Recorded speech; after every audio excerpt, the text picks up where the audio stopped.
Dear friends of the Board Game Studies Colloquium, is Marco Tibaldini from Italy. I really missed you the last year, and I'm missing you now. I'm missing our intellectual exchange and our discussions, and also your company.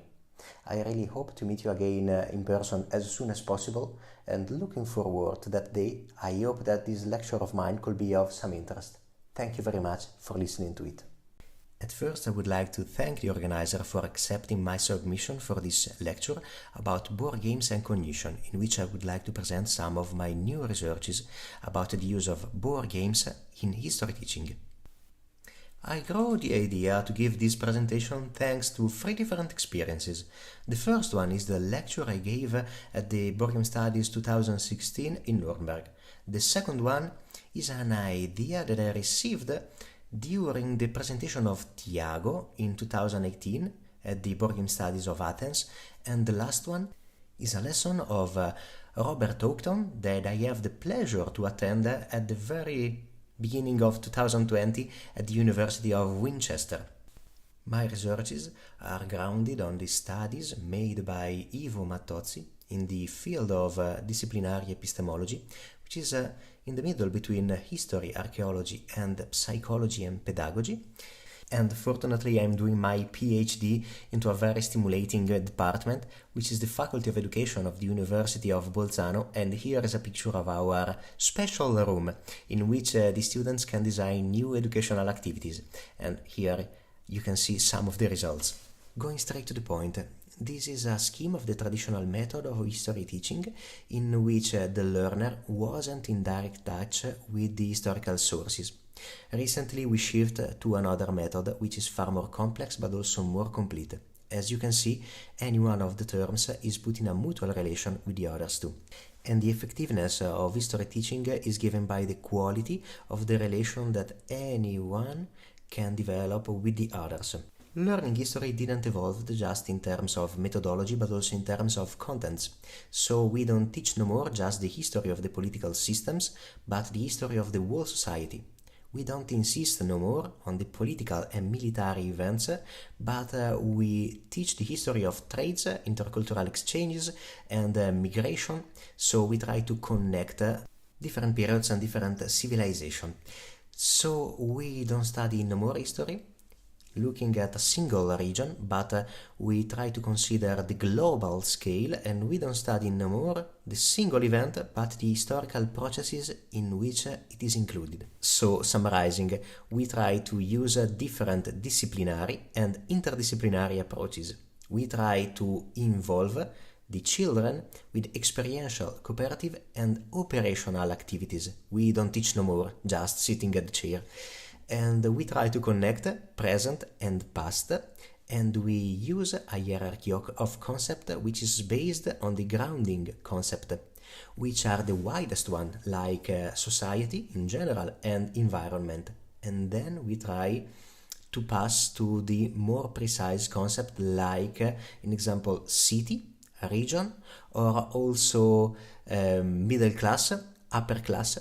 We don't teach no more just history but geo-history, and we try to use primary sources directly with children, which means written, material, visual and immaterial sources. It's very important to quote also the presence of the immaterial sources because in a certain perspective board games are immaterial sources. So we try to teach the student not just history, but how to create their own historical knowledge. And this requires also to deal with the cognitive operation that ground the historical knowledge, which means to thematize, temporalize, spatialize, problematize, and also personalize. The study of this cognitive operation has been deepened by Professor Ivo Mattozzi, and I personally included the phase of the personalization.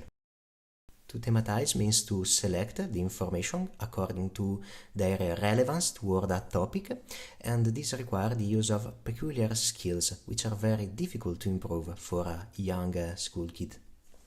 Then, once we selected the information, we have to temporalize them, which means to put them in chronological order, and also to spatialize them, which means to place them on the global map. And finally, we have to problematize them, so we have to look at the historical processes in which they are involved.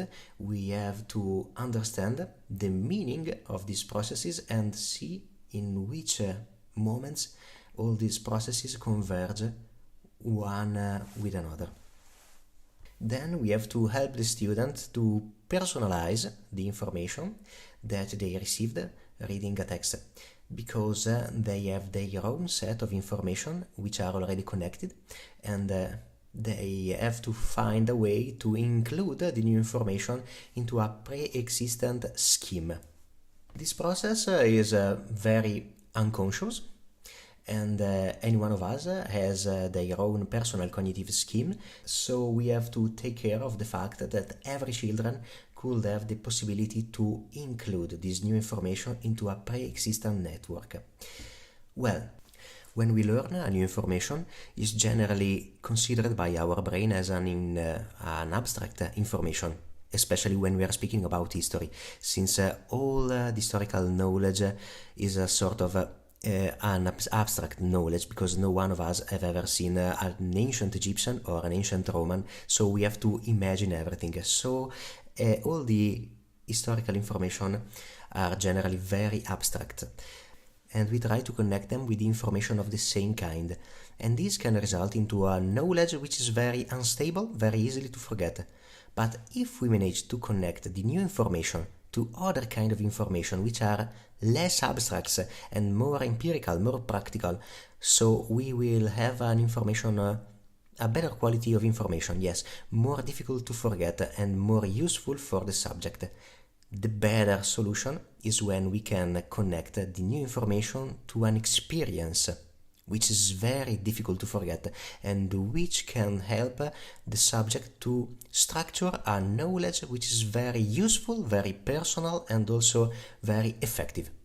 Sometimes we don't need to have a practical, physical experience. We can have also an intellectual experience, which is memorized by the brain in the same way. Well, anyway, this happens when we add a new information which is explicative, which help the brain to connect information that the subject already had, and this can give an explanation to all this pre-existent information. And so in this case the new information is considered as an experiential information by our brains, because learning something is always an experience. And well, finally, after all this preface, we are now ready to talk about board games, and in this case is an historical memory which has been designed by me and by some member of my team, and the memory is played as any other memories, but using this kind of cards. We can be cutted by the students directly in the classroom, and then we split the class into 4 groups, and the children just have to play memory. I imagine that all of you know the rules of a memory game. Then, after having played memory, we tell the children that using the same cards, they have to identify 6 sequences of 4 cards each, which can be thematically related. It means 4 cards that tells the same story. And here is a plan of all the story that we included into our game. There is the story of the cycle of carbon, the climate change and the ice age, and how the layers of the earth crust move and shift from a place to another, and we cannot avoid to speak about dinosaurs, and the history of the cooling of earth and the continental drift. As you can see, all the stories goes from the past and reach the present time, and they are also parallel storylines which give the students the idea that there are multiple historical processes that take place in the same moment. Well, this is in general the game, but which is the cognitive challenge hidden by this game? We design it to help the children to train their thematization skill, which means to detect all the information linked to the same theme. Well, thematize is a basic skill in history learning, which means to find a topic and research all the related data. This is what the professional historians does, but it's not what we can do with our children. So to train this skill, we have to reverse the order of this cognitive activity. In this case, we don't start from the topic and we search all the information related to it, but we start from the data and we ask the children to identify their topic of pertinence. And giving a few information and letting the player to test the different option, we create a sort of experiential activity. And according to Piaget, the pedagogist, the children usually adopt the trial and error approach, which means I try and if it's wrong, I try another solution. And so we directed this attitude of the children toward the objective of history learning using a board game. And to thematize is not a single cognitive operation, but it is a complex of different cognitive operations, which are grounded on a very simple one: the matching of what show or seems to have a certain similarity. And this is exactly what the children do when they play memory. So, since we want to bring them to use this peculiar cognitive skill on a very complex level, we start with the simplest level of all, which means to detect the visual identity between two identical images. Well, thematize means to detect some similarity in terms of place, which means to put together all the facts that occurs in the same place, or all the facts that occurs in the same times, or which are connected to the same subject, or which are made with the same action. These are the basic categories, and then there are two more complex categories, which are the mode and the reasons. We can see that all the major historians, they make reference simultaneously to all these categories, but for the children is not so easy, and they can focus just on a single one per time.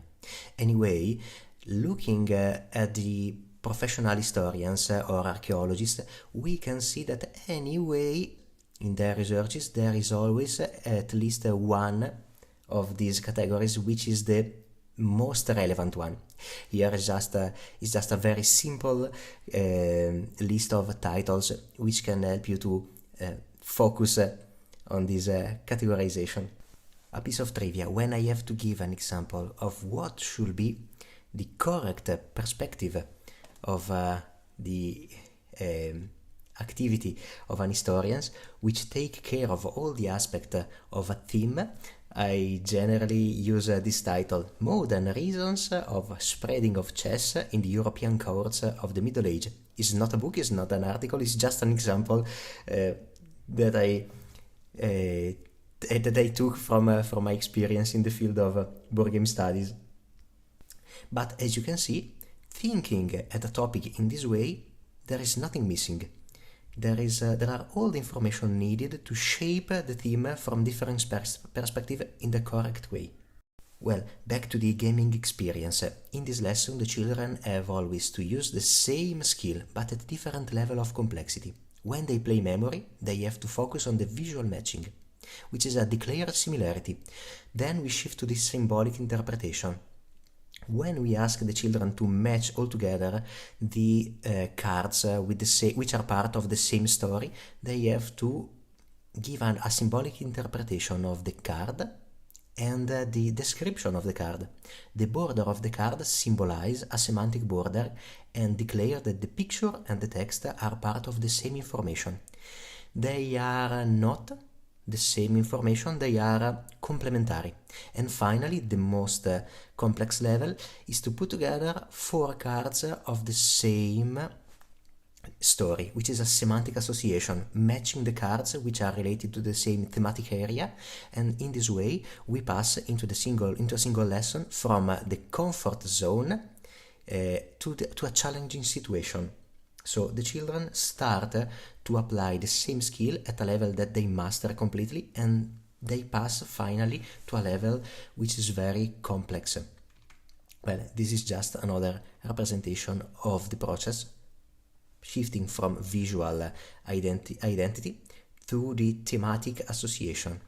And to test this activity, so to be sure that the right skill has been used and the card, just to avoid that the card has been matched randomly, we included disturbing elements in the visual framework. Just to give you some example, there are some visual elements that belong to different sequences which are present on the same cards. So there is some cards which are ambivalent, or also there are some disruptive elements. We can, in example, use the visual elements to connect the card, which are difficult to connect. In example, the figure of the mammoth. But we can also include in these stories some cards which are difficult to place, which doesn't seem to be related with the others, or at least graphically. Well, then, to deeply affect the cognitive skill of the children, so to increase the impact of this experience, we decided to include a competition between the different teams, which is a speed competition. This doesn't allow the children to develop a deep analysis and imply and require them to skip some of the most complex cognitive procedures and force them to give a quick and heuristical answer.